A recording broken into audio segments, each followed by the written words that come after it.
കൊടുത്തല ഇടാന്ന് എങ്ങനെയാന്ന് പറയച്ചേ. കൊടുത്തല ഇടുമ്പോ ഇങ്ങനെ മരത്തിന്റെ മുതുവശം അല്ല പുറം സൈഡിൽ കൊണ്ടുപോയി കൊടുത്തല ഇടരുത്. മുതുവശത്തിട്ട് നല്ലപോലെ ചവിട്ടി ഉറപ്പിച്ച് നല്ലപോലെ കുഴി ഇളക്കി ചവിട്ടി ഉറപ്പിച്ച് അങ്ങ് വെക്കണം. 5 വില തൊട്ട് 3 വില വരെയാണ് കൊടുത്തലയുടെ ഇടിയിൽ തലയിടുവാണ്. 5 വില കൂട്ടിയാൽ മതി, അല്ലാതെ വേറൊന്നുമില്ല. കാണുന്നവർ അവർക്ക് ഒത്തിരി തലയുണ്ടെന്ന് എന്ന് മുറിച്ച തല അങ്ങ് ഇടുക എന്നുള്ളതേ ഉള്ളൂ. എന്നിട്ട് ഇങ്ങനെ മണ്ണങ്ങോട്ട് മാറ്റണം, കട്ടൊന്നുമില്ല. പുറ സൈഡിൽ മണ്ണിട്ടിട്ട് കൊടുത്തല മൊത്തം അങ്ങ് പിടിക്കണം.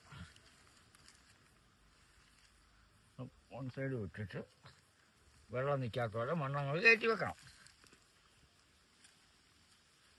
അതൊക്കെ താന്ന് പോക്കൊന്നുമില്ല കൊടുത്തലയ്ക്ക്. എന്നിട്ട് നല്ലപോലെ അങ്ങോട്ട് ചവിട്ടി ഉറപ്പിക്കണം. മനസ്സിലായോ? കിളുത്ത് വരുമ്പോൾ ഇപ്പോൾ ഇത് 5 വില ഇട്ടിട്ടുണ്ട്, ചിലപ്പോൾ 2 വില കിളുത്തൊന്നും വരുള്ളൂ, ബാക്കി പോവും. അത്രേ ഉള്ളൂ കൊടുത്തല ഇടിയിൽ.